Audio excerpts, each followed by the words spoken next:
Welcome to the Ingleside Public Library virtual after-school program. Today we are making pictures using tissue paper. Let's get started. For this craft, we need 2 pieces of paper, or cardstock preferably, something heavier weight. If we use a lighter paper, it tends to get wrinkly because we are applying a lot of water, so the cardstock tends to hold its shape a little bit better. Some colored tissue paper that is cut into squares or small shapes, a white crayon, and a small spray bottle of water.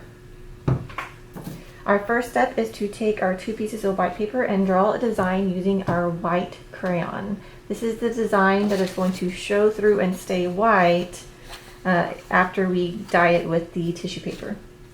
So I already drew some leaves over here, and just make sure that you make nice thick waxy lines so that it resists the color.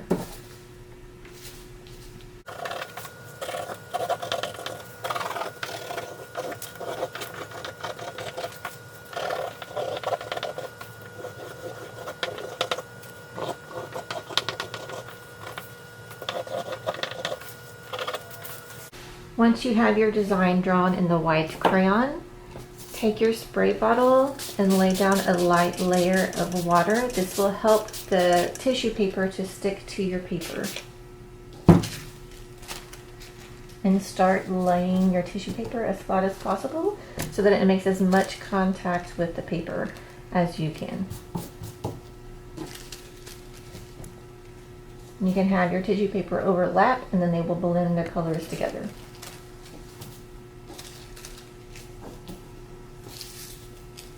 I'm using primarily red, orange, and yellow in this test because I noticed through earlier tests that this specific tissue paper blended the best. I was able to get color transfer using other tissue paper, but it kept the hard lines, and so I'm trying a different tissue paper to see if I can get the colors to blend together.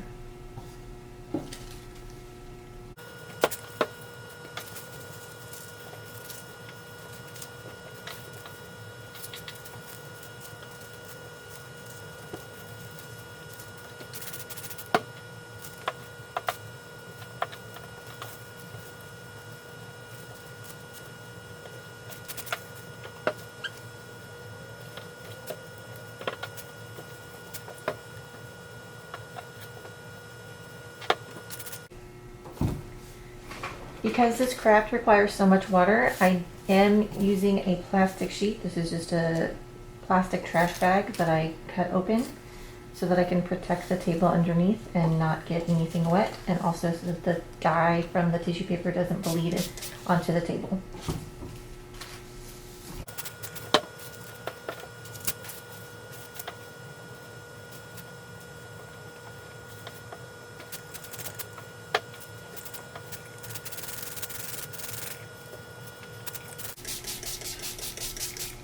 Now that I have all of my tissue paper down, I just sprayed another layer of water over the top of the tissue paper so I can start bleeding and running together. And I have my second piece of paper. I'm going to do them both at the same time, and I'm just going to spray this one lightly with water as well.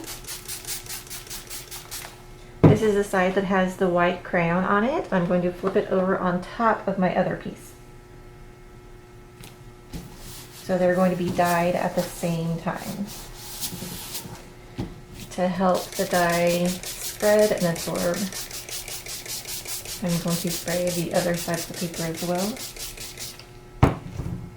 And help make sure it's all flat and squished together. Now I'm going to sit and let this dry, and we're going to check back either later today or tomorrow to see if everything's if it needs more water, if it's blending okay, and we're going to wait and check to see when it dries. Okay, so we'll see how it turns out.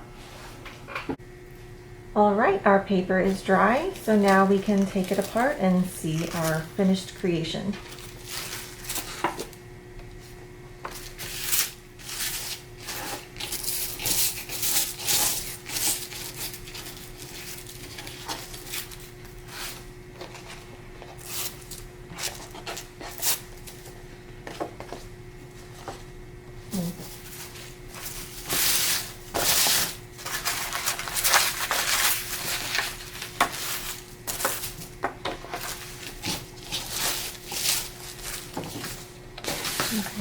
2 finished leaf pictures. So we can hang them side by side. They have fall colors. I actually made a second one off camera with different color tissue paper. I had trouble getting there are apparently 2 different packages of tissue papers that I have, and some of them transfer the color really well and bleed really easily. And these I had to go back and keep re-wetting to get the tissue paper to transfer the color because it didn't want to, the dye didn't want to bleed. So you might have to take a little peek at your piece as it's drying, and if the colors aren't vibrant enough, then just add a few more sprays of water and keep doing that until you see some colors start to transfer. And you can see that some of the tissue paper bled and kind of spread out the dye so that they mixed, and some of them just kind of stayed square. So that's fine. I kind of like it having it both ways to have a little bit of variety. And the crayon you can mostly see is just really faint. You can just see the really faint flowers and really faint leaves. So that's our finished product. I would love to see your finished product if you make this. Take a picture, email it to us, or stop by the library and show it to us, and we'd love to see it. Thank you for participating, and I hope that you have a really great week.